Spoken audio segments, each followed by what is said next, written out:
Hi friends, welcome to Jasna's kitchen. അപ്പോൾ എല്ലാവർക്കും എൻ്റെ ഹാപ്പി ഇൻഡിപെൻഡൻസ് ഡേ.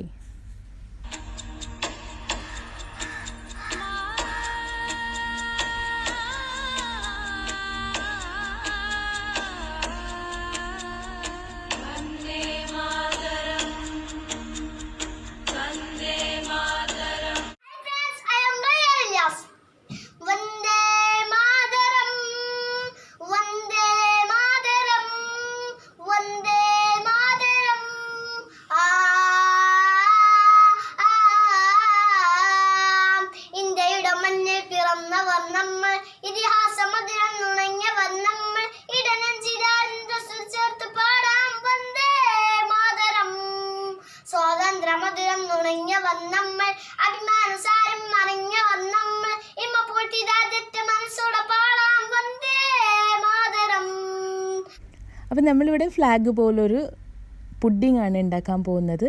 അപ്പോൾ ഞാൻ അതിന് വേണ്ടി ഇവിടെ ബിസ്ക്കറ്റ് എടുത്തിട്ടുണ്ട്. ഏതെങ്കിലും ഒരു ടീ ബിസ്ക്കറ്റ് എടുത്താൽ മതി. പിന്നെ ഞാനിവിടെ ജെല്ലി എടുത്തിട്ടുണ്ട്, 2 കളറിലെ ജെല്ലി എടുത്തിട്ടുണ്ട്. പാല് വേണം, പിന്നെ തിക്ക് ക്രീം, പിന്നെ കുറച്ച് വിപ്പ് ക്രീം വേണം, കുറച്ച് മാത്രം മതി ഇത്. പിന്നെ നമുക്ക് ആവശ്യമുള്ളത് കസ്റ്റാർഡ് പൗഡറും പഞ്ചസാരയുമാണ്. അതുപോലെ തിക്ക് ക്രീമും ഞാൻ എടുത്തിട്ടുണ്ട്. അപ്പോൾ നമുക്കിത് എങ്ങനെയാണ് ഉണ്ടാക്കുന്നതെന്നുള്ളത് നോക്കാം. അപ്പോൾ ഞാനിത് പെട്ടെന്ന് തന്നെ ചെയ്തെടുക്കാൻ പോവാണ്. അപ്പോൾ അതുകൊണ്ട് തന്നെ ഞാനിതിലേക്ക് പാൽ ഒഴിച്ച് കൊടുത്തിട്ടുണ്ട്. ഈ പാലിൽ മുക്കിയാണ് ഞാൻ ബിസ്ക്കറ്റ് വെച്ച് കൊടുക്കുന്നത്. നിങ്ങൾക്ക് വേണമെങ്കിൽ ബിസ്ക്കറ്റ് പൊടിച്ച ശേഷം അതിൽ ബട്ടർ മിക്സ് ചെയ്തിട്ട് ഫസ്റ്റ് ലെയർ കൊടുക്കുക, ചീസ് കേക്കിനൊക്കെ നമ്മൾ കൊടുക്കുന്ന പോലെ. അപ്പോൾ ഇതൊന്ന് മുക്കി ഇതുപോലെ ഇങ്ങനെ അടക്കി വെച്ച് കൊടുക്കുകയാണ്. അപ്പോൾ ഈ ബിസ്ക്കറ്റൊക്കെ ഇതുപോലെ അടുക്കി വെച്ച് കഴിഞ്ഞിട്ടുണ്ട്. അപ്പോൾ ഇതിൻ്റെ ബാക്കി ബിസ്ക്കറ്റ് മുക്കിയ പാലും അതിലേക്ക് നമുക്ക് കുറച്ചുകൂടെ ചേർത്തിട്ട് 1/2 ലിറ്റർ പാല് നമുക്കൊന്ന് തിളപ്പിക്കാൻ വേണ്ടി വെക്കണം. അപ്പോൾ പാല് ഞാനിവിടെ തിളപ്പിക്കാൻ വേണ്ടി വെച്ചിട്ടുണ്ട്. അപ്പോൾ ഇതിൽ നിന്ന് കുറച്ച് പാലെടുത്തിട്ട് നമുക്കൊരു 2.5 ടേബിൾ സ്പൂൺ കസ്റ്റാർഡ് പൗഡർ ഒന്ന് മിക്സ് ചെയ്തെടുക്കണം. അപ്പോൾ പാല് നേരെ ചൂടാകുമ്പോൾ തന്നെ ഞാൻ കുറച്ചെടുത്തിട്ട് ഇതുപോലെ നന്നായിട്ട് മിക്സ് ചെയ്ത് കൊടുത്തിട്ടുണ്ട് കേട്ടോ. നല്ല ചൂടായ പാലിലേക്ക് ഇട്ടാൽ അത് കട്ട പിടിച്ചു പോകും. അപ്പോൾ നമുക്കിതുപോലെ മിക്സ് ചെയ്തെടുക്കാൻ പറ്റില്ല.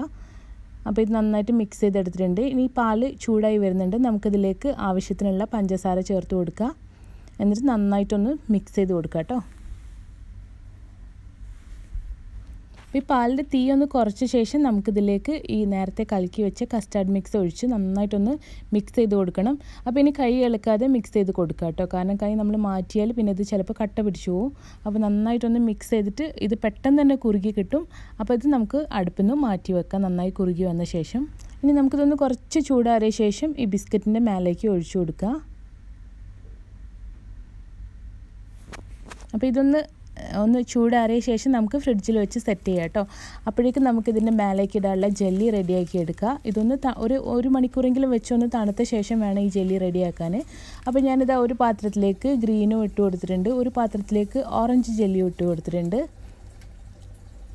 അപ്പോൾ ജെല്ലി നമുക്ക് വളരെ ഈസി ആയിട്ട് ഉണ്ടാക്കാൻ പറ്റുന്നതാണ്. ഇതിലേക്ക് 2ലേക്കും ഞാൻ ഓരോ കപ്പ് നല്ല തിളച്ച വെള്ളം ഒഴിച്ചു കൊടുക്കാൻ പോവാണ്. ഈ വെള്ളം ഒഴിച്ച് കഴിഞ്ഞാൽ ഇത് നന്നായിട്ടൊന്ന് മിക്സ് ചെയ്ത് കൊടുക്കുക. കാരണം ഈ ജെല്ലി പെട്ടെന്ന് തന്നെ അതിൽ കട്ട പിടിക്കും താഴെ. അപ്പോൾ അതുകൊണ്ട് ഇട്ടപാടെ തന്നെ നന്നായിട്ടൊന്ന് ഒരു സ്പൂൺ വെച്ചിട്ട് നന്നായിട്ടൊന്ന് മിക്സ് ചെയ്ത് കൊടുക്കുക. ഇനി നമുക്കിതിലേക്ക് ഓരോ കപ്പ് ഐസും കൂടെ ചേർത്ത് കൊടുക്കണം. നമ്മൾ വെള്ളം ഓരോ കപ്പാണ് എടുത്തത്, അതേ കപ്പിൽ തന്നെ ഓരോ കപ്പ് ഐസും കൂടെ ചേർത്ത് കൊടുക്കുക. എന്നിട്ടിത് നന്നായിട്ടൊന്ന് മിക്സ് ചെയ്ത് കൊടുക്കണം. അപ്പോൾ ഈ ജെല്ലി ഇവിടെ റെഡി ആയിട്ടുണ്ട്. ഇനി നമുക്ക് നേരത്തെ ഉണ്ടാക്കി വെച്ച പുഡിംഗ് എടുത്തിട്ട് ഞാൻ ഇതുപോലെ ഫോയിൽ വെച്ച് കൊടുക്കുകയാണ്. അപ്പോൾ നമ്മൾ കറക്റ്റ് ഡിവൈഡ് ചെയ്തിട്ട് 3 ഭാഗമാക്കിയിട്ട് ഒരു ഭാഗത്ത് ഗ്രീൻ ഒഴിച്ചു കൊടുക്കാം. ഇനി നമുക്ക് മേലത്തെ ഭാഗത്ത് ഓറഞ്ച് ഒഴിച്ചു കൊടുക്കാം. അപ്പോൾ ഇത് മിക്സായി പോയാലും പേടിക്കൊന്നും വേണ്ട കേട്ടോ. ഞാൻ ഇതിൻ്റെ ബാക്കിയുള്ള ജെല്ലി ഒന്ന് സെറ്റാക്കി എടുക്കുന്നുണ്ട്. ചില സമയത്ത് ഇങ്ങനെ മിക്സായി പോകാനൊക്കെ ചാൻസ് ഉണ്ട്. അപ്പോൾ അതുകൊണ്ട് ഈ ബാക്കിയുള്ള ജെല്ലി എന്ത് ചെയ്യുക വെച്ചാൽ നമുക്കൊന്ന് സെറ്റാക്കി എടുക്കാം. അപ്പോൾ ഇതൊന്ന് ഞാൻ ഫ്രിഡ്ജിൽ വെച്ച് തണുപ്പിച്ചെടുക്കാൻ പോവാണ്. അപ്പോൾ ഇത് ബാക്കി വന്ന ജെല്ലി ഞാൻ ഇതുപോലെ ക്യൂബാക്കി എടുത്തിട്ടുണ്ടായിരുന്നു. ഇനി നമുക്കിതൊന്ന് റിമൂവ് ചെയ്ത് കൊടുക്കുക. എന്നിട്ട് അതിൻ്റെ മേലേക്ക് ഈ ജെല്ലി ഓരോ കളറും ഇട്ട് കൊടുക്കുക. ഇനി നമുക്കിതിൻ്റെ സെൻറ്റർ ഭാഗത്തൊന്ന് വൈറ്റാക്കി എടുക്കണം. അപ്പോൾ അതിന് വേണ്ടിയിട്ട് ഞാനിവിടെ ഒരു 1/4 കപ്പ് തിക്ക് ക്രീം ഇട്ട് കൊടുത്തിട്ടുണ്ട്. ഇതാകുമ്പോൾ നമുക്ക് പെട്ടെന്ന് തന്നെ സെറ്റായി കിട്ടും. ഇനി ഇതിലേക്ക് ഒരു 1/4 കപ്പ് വിപ്പ് ക്രീമും കൂടെ ഇട്ട് കൊടുക്കാം. ഇനി ഇത് നന്നായിട്ടൊന്ന് മിക്സ് ചെയ്ത് കൊടുക്കുക. ഇതിലേക്ക് ഞാൻ 2 ടേബിൾ സ്പൂൺ പഞ്ചസാര കൂടെ ചേർത്ത് കൊടുത്തിട്ടുണ്ട്. അപ്പോൾ ഇത് നന്നായിട്ടൊന്ന് മിക്സ് ചെയ്ത് നമുക്കിതിൻ്റെ മേലേക്ക് ഒഴിച്ചു കൊടുക്കാം. ഇനി ഇതിൻ്റെ സെൻറ്റർ ഭാഗത്ത് ഒരു വീല് വെച്ച് കൊടുക്കണം. അപ്പോൾ അതിന് വേണ്ടി ഒരു പ്ലാസ്റ്റിക്കിൻ്റെ പൈപ്പിൻ്റെ ചെറിയൊരു പീസ് ഞാൻ എടുത്തിട്ടുണ്ട്. ഇതിലേക്ക് നമുക്ക് ചിയ സീഡ് ഇട്ട് കൊടുക്കാം. നമുക്ക് വീല് പോലെ ശരിക്കും ചെയ്തെടുക്കാൻ പറ്റില്ല, കാരണം ചിയ സീഡ് അതിലിട്ടാൽ പെട്ടെന്ന് തന്നെ അത് കുതിർന്ന് വരും. അപ്പം നമുക്ക് എന്തായാലും ഒരു ഷേപ്പ് അതുപോലെ ചെയ്തെടുക്കാം. അപ്പം നമ്മുടെ ഫ്ലാഗ് പുഡിങ് ഇവിടെ റെഡി ആയിട്ടുണ്ട്. അപ്പോൾ നല്ല ടേസ്റ്റും ഉണ്ടായിരുന്നു കേട്ടോ ഇത് കഴിക്കാനായിട്ട്. അപ്പോൾ നിങ്ങളും ഇതുപോലെയൊക്കെ ഒന്ന് ട്രൈ ചെയ്ത് നോക്കുക.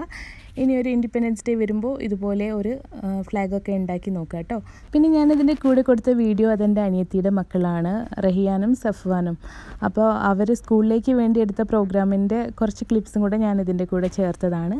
അപ്പോൾ നിങ്ങൾക്ക് എല്ലാവർക്കും ഇഷ്ടമായിട്ടുണ്ടെങ്കിൽ വീഡിയോ ലൈക്ക് ചെയ്യാനും ഷെയർ ചെയ്യാനും കമൻറ്റ് ചെയ്യാനും മറക്കരുത്. പുതിയൊരു വീഡിയോ ആയിട്ട് ഞാൻ വീണ്ടും വരുന്നതാണ്. അതുവരേക്കും bye bye. Thank you for watching Jasna's kitchen.